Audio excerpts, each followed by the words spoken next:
Hello there, welcome to Sandra's Bakehouse. Today I'll show you how to make a cheesecake filled pumpkin roll. It's a bit more interesting and rich in flavor than a regular pumpkin roll, also less sweet. For this recipe, it's okay to start with the filling because we need to refrigerate it before using. Slightly softened cream cheese, a little brown sugar, add icing sugar and vanilla. Beat for a few minutes to reach a smooth texture. Don't forget to scrape the sides. Next, add your pumpkin puree. I made mine at home. Important step in pumpkin sweets: spices. Use whatever you prefer. I'm going to do cinnamon, ginger, and nutmeg, which I think is a pretty common mix. You know that sometimes homemade puree has consistency issues? My solution is cooking it on stove on medium heat until it's closer to consistency of a store-bought one. Keep mixing just until combined. Set the bowl aside and whip some cream to stiff peaks. Finally, fold cream in until incorporated and refrigerate for at least 2 hours. For a cake roll, take your eggs warm, some sugar, salt, and vanilla. Beat them together for a few minutes to make them fluffier as well as to dissolve sugar. Same pumpkin puree. Unfortunately, homemade puree will not give that bright color as puree from a can, but it works perfect. After that, sift dry ingredients, which are flour, baking soda, and the same trio of spices. A brief stir.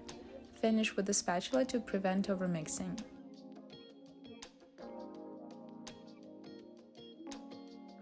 We are ready to bake. Luckily, it's super quick. Grease a baking tray and lay it with parchment paper. Mine's 11 by 17 inches. A bit smaller will work too. Spread cake batter evenly and bake for 15 minutes or so on the middle rack at 350 Fahrenheit or 180 Celsius.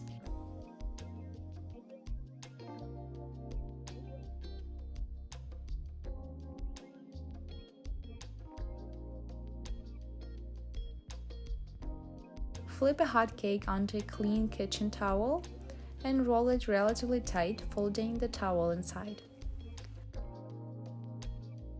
I decided to stick metal chopsticks inside to make the center nice and circly. It was a piece of cake, right? Cool the roll completely. If storing overnight, put it in a plastic bag or cling. Cheesecake filling is more stable now, yet light and delicious. You shouldn't have any problems at this stage, as this cake is soft and flexible. It's really easy to roll, no cracking at all.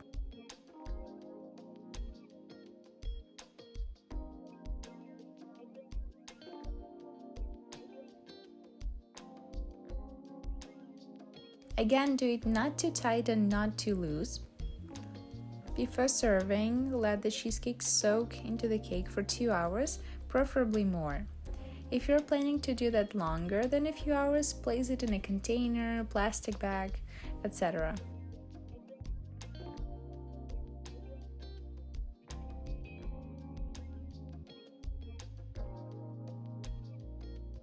Some people don't like a lot of spices, so feel free to cut down on them. Enjoy this wonderful season and its harvest.